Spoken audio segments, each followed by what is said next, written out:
pack the burrows with dry ice and then put some dirt and a rock on top of them. If you do it like between like 9 in the morning and noon when they're asleep, it'll asphyxiate them. It's actually a fairly humane way to kill them underground. Yeah. I'll have to try that when it gets warm. It is 7 o'clock, and I'd like to call the January 13th, 2025 regular meeting of the Zoning Board of Appeals to order. If we could all stand, please, and face the flag and say the Pledge of Allegiance. I pledge allegiance to the flag of the United States of America and to the republic for which it stands, one nation, under God, indivisible, with liberty and justice for all. If we could have roll call, please. Member Sear? Here. Member Wilner? Here. Member Allen? Here. Member Creel is absent. Member Krug? Here. Member McDonald is absent. Chair McAlpine? Here. And we have our alternate member Branch. Here.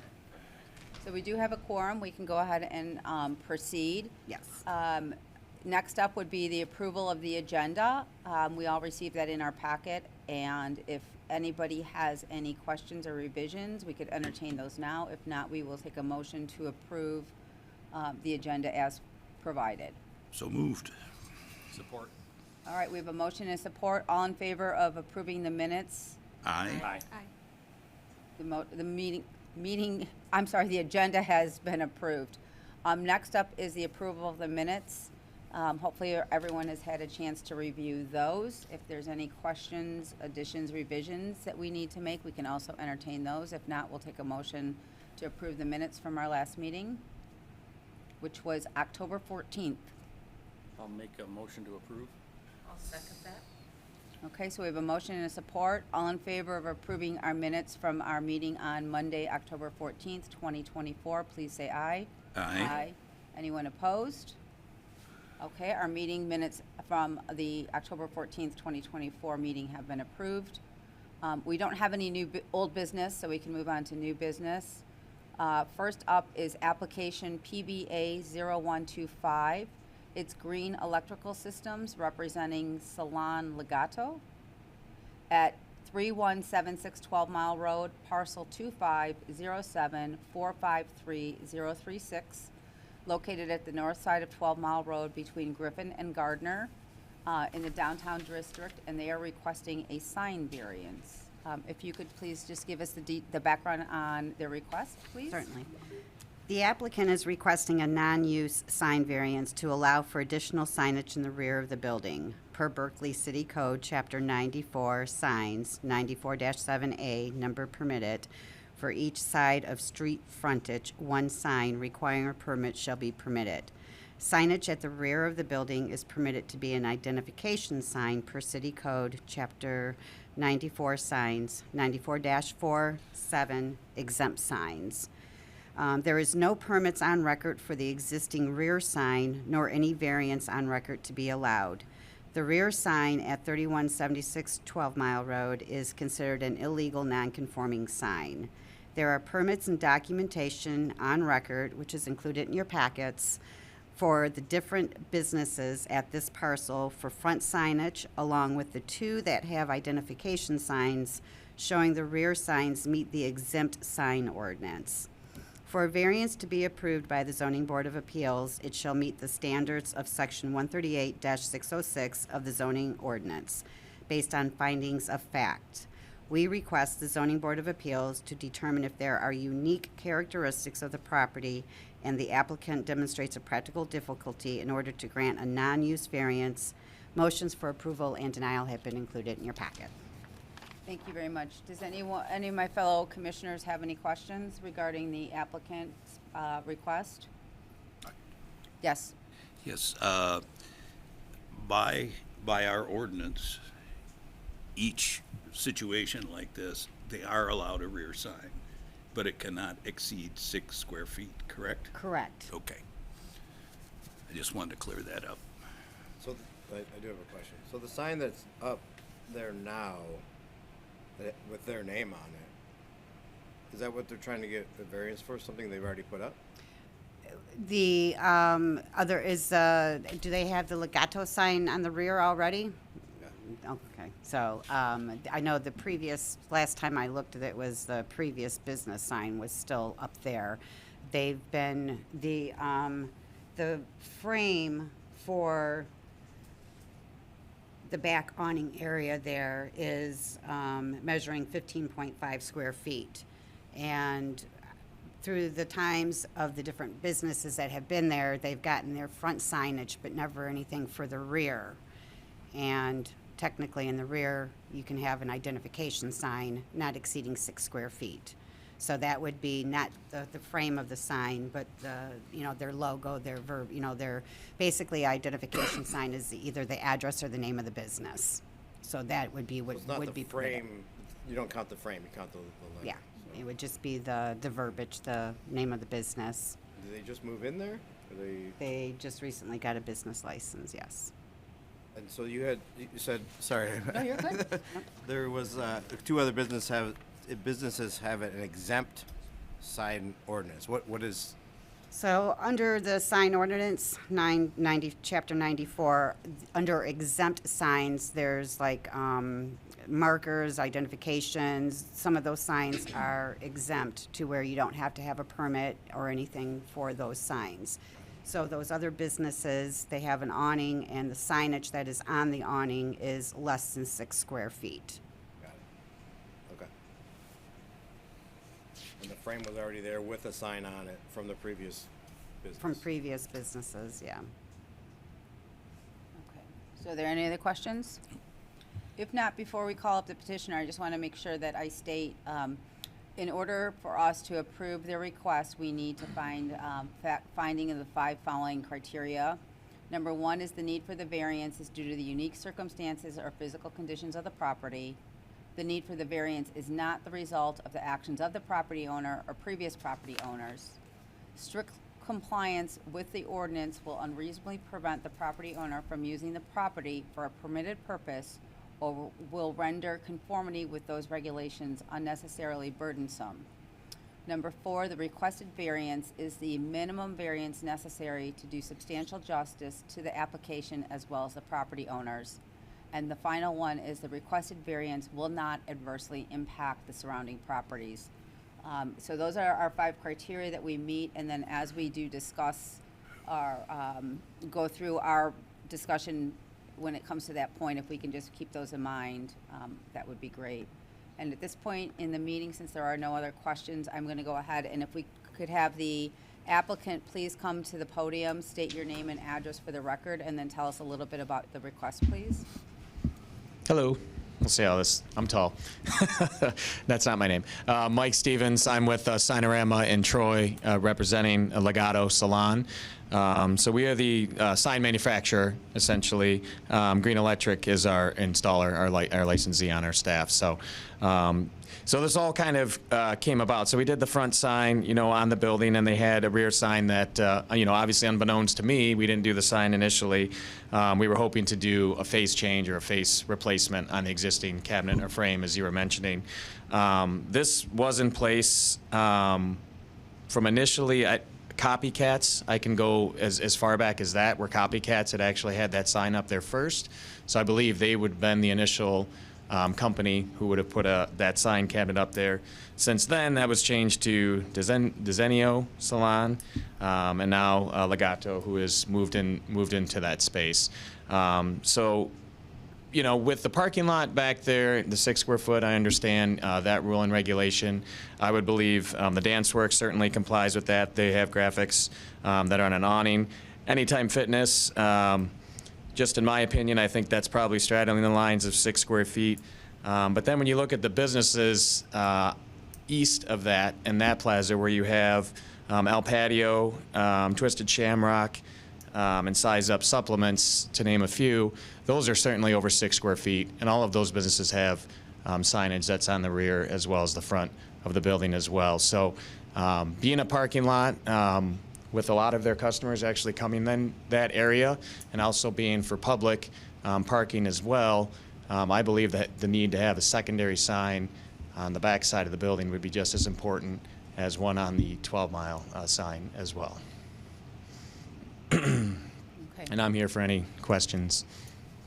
Does anyone have any questions, Ms. Sayre? I understand that you just replaced the lettering on the previous sign, is that correct? I just wondered why you felt it needed to be larger than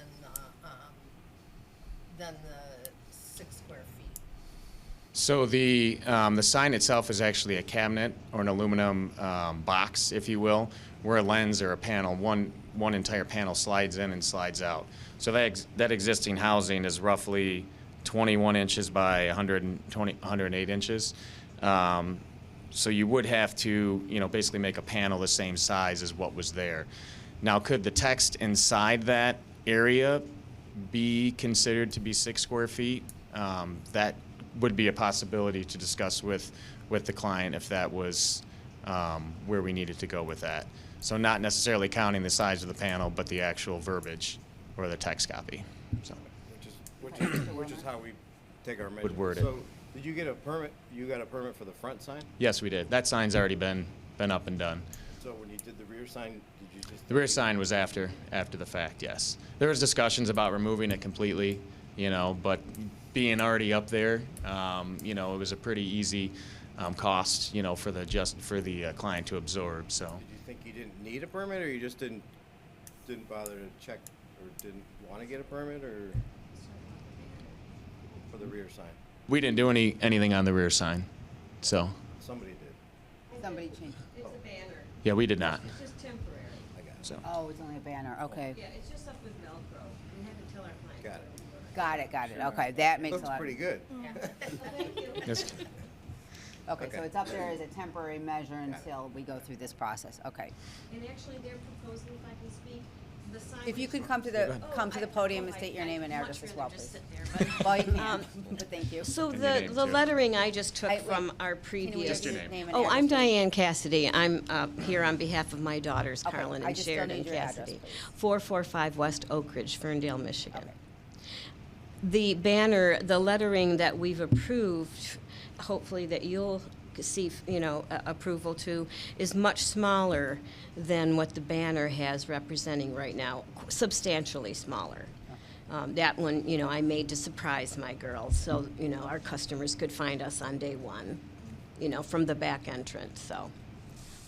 So then what is the size of what the dimensions would Got it in be the email. of just the verbiage? I wish I could. That I probably don't have because again, I typically It's in your packet. Oh, it is in the packet, sorry, Yeah, it okay. looks like it's 8.03. 8.03. okay. That'd probably be about right with the panel being roughly 15, just over 15 square feet.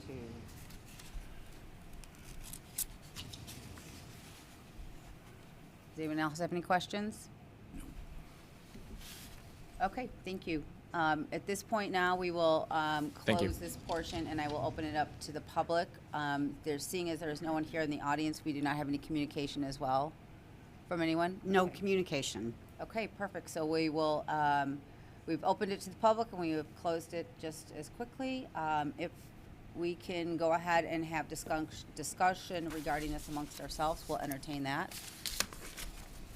So my Mr. Wilner? thoughts are that they could shrink the type to make it 6 square feet to meet the sign, the ordinance. So I don't think it really meets all 5 of the criteria for a variance. I mean, there's certainly 2 areas where strict compliance would unreasonably prevent them. I don't think it meets that, or the minimum variance necessary. To me, So what you're saying is, it does not meet all the 5 criteria necessary to approve the variance? yeah. I would agree with that. Okay. That So- was my takeaway as well. Okay, so given that we have not found a reason, or we have not found that the 5 criteria have been met, we would then entertain a motion to deny the request and to let them know that they need to make it, the text size would need to be conforming to the ordinance we have in place. Yeah. Mr. Allen, did you have something you wanted to say before, or no? No, Looked like I'm- you did, okay, no. I'm good. I mean, so I'll make a motion then. Okay, and if we could just make the motion with the 5, stating that does Well, not meet just the have 5 criteria. Just have to pick one for denial, right? Right. Yeah.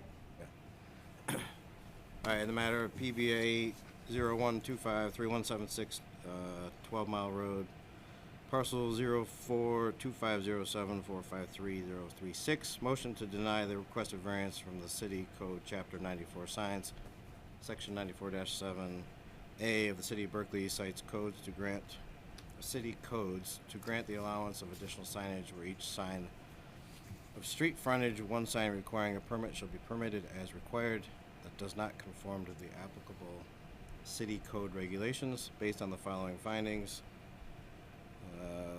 the requested variance is not the minimum variance necessary to do substantial justice to the application as well as other property owners. Okay, so we have a motion, and do we have a support? I will support it. All right, Ms. Sayers is support. If we could have a roll call vote, please. Member Branch? It's to deny. To deny. Yes. Member Krug? Yes. Member Steer? Yes. Member Wilner? Yes. Member Allen? Yes? And Chair McAlpine. Yes. So you are going to have to conform to the ordinance in order to, when you make the final sign. Yeah, I guess that was my only question. So if we applied for a permit with the 6 square foot or less Yep. for that, that's where we would, okay. Yep. That's- And we I was don't trying have to to understand that, thank you. And Yeah, no. actually, you will not have to apply for a permit with it being less than 6 square feet. It's exempt, but if you want to just, do some correspondence with me to show that it's going to be that size, and then you won't have to have a permit. That'd be good. So we don't have to come back. Nope, you are good. That makes sense. Thank you, guys. All right, thank you. Have a good evening. Yeah, you guys too.